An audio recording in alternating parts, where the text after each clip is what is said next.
አሁን ሸሸመኔን ስታየው የፈለገው የአሜሪካ ቦምብ ጣይ አውሮፕላኖች እነዚህ ቢ52 ቢመጡ እንደዚህ አይነት ዳሜጅ አይፈጥም።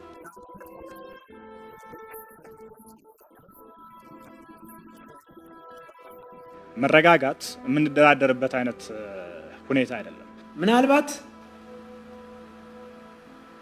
ለነሱ መደወላችንም ሳያስጠቃን አይቀርም። ከቅርብ ጊዜ ወዲህም የመንግስትን የፋይናንስ አቅምም እየተገዳደረ የመጣ አይነት አካሄድ ነው ያለው። ካሉኝ ሰራተኞች ከ3000 ሌላ 3000 4000 10000 ቢጨምር ደስ ባለኝ ነበር። ይሄንን ደግሞ ሰዎች አንፈቅድልህም ካሉ ምንም ማድረግ አይቻልም። በጠቅላይ ሚኒስትሩ ቼር የሚደረግ ስለሆነ ትልቁ የኢንቨስትመንት ኦቶሪቲ የኢትዮጵያ ኢንቨስትመንት ቦርድ ነው።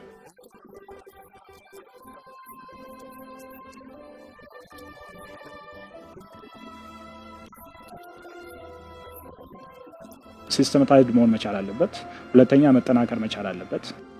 ዘለቄታዊ እንዲሆን ደግሞ ውጤቱ ከተፈለገ ፖለቲካል ኮሚትመንቱን መኖር መቻል አለበት። ያኛው በዲሞክራሲ መብቱ ወጥቶ ለማቃጠልና ለመግደል ሲወጣ የኔስ እንዴት ነው? አይ አንተም በዲሞክራሲ መብት የመሞት መብት አለክ።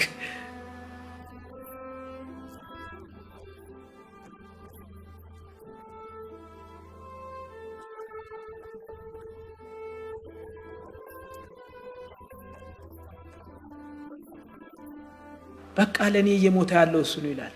ለራሱ ይሙት። አም ሶሪ ነፃ ወጣለው እያለኛን ነፃ ሊያወጣ ነፃ ሆዳችንን አደረ፣ ነፃ ኪሳችን አደረ።